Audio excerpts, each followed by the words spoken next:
When you hear the word cult, what comes to mind? Maybe you think of religion or belonging. Maybe you think of death or crime. Or maybe the words creepy or sinister come to mind. If you've ever been in a psychology or sociology class, or watched TV shows like American Horror Story or Aquarius, then you probably already have an idea of what a cult is.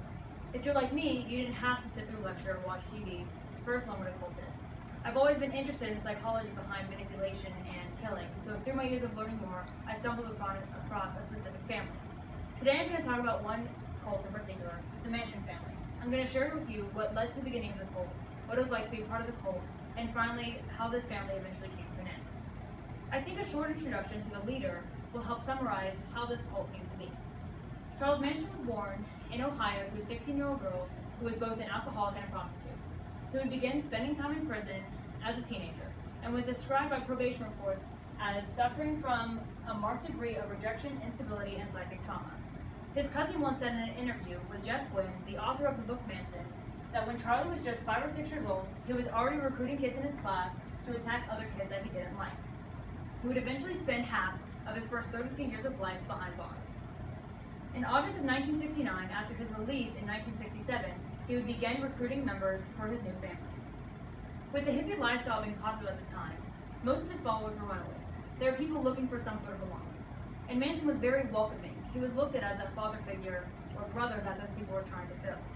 According to an interview with Catherine Sher, the ranch seemed like the perfect place.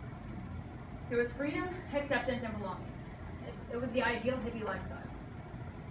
Diane Lake said in an interview with Good Morning America that he made you feel like you were his one and only. He made you feel really special. The members walked in on talk of peace and happiness. They finally found that family that they were looking for, and everything seemed perfect. Eventually, however, things turned dark. Manson became violent, and he was manipulative. He used his power and charm to talk his members into doing things that they wouldn't normally do. The cult ideas were based around the apocalypse. So Manson told his family that Helter Skelter was coming, which was an upcoming race war between the Blackies and the Whiteys.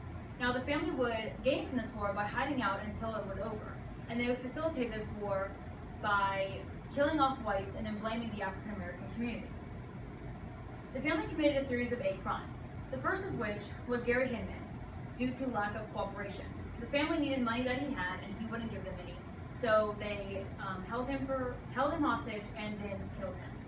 The second was actually 5 murders in one night, and is probably the most heard of. In a Beverly Hills house on October 9, 1969, the pregnant actress Sharon Tate was spending time with her friends Abby Folger, Wojciech Krajkowski, and Jay Sebring.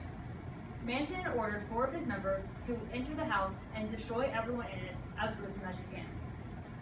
As the members snuck into the house, a visitor of the residence's keeper, William Garrison, was leaving.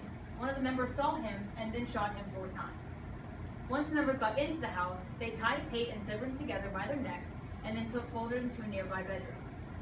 According to crimemuseum.org, Sebring was shot and stabbed 7 times. Krajkowski was struck with a gun multiple times over the head, shot and then stabbed 51 times. Folger was stabbed a total of 28 times, and Tate was stabbed 16 times, and her unborn child did not survive the night. The final murder was actually the night after the Tate murders, and Manson accompanied his followers on this night.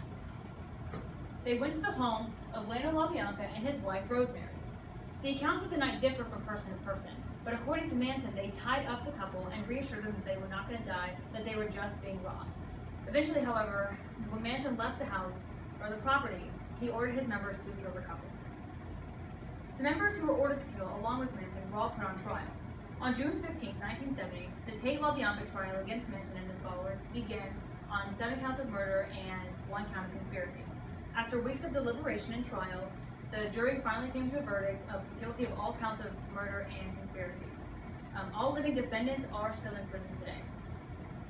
Hopefully learning about this cult and the manipulative Charles Manson has sparked an interest in the psychology behind leading a cult and also being a follower in one. If you want to learn about different cults, I suggest looking up Jim Jones and David Koresh. The idea of leading people to do heinous things and also believing in one person as a god is very difficult to understand, but it's interesting to hear more about.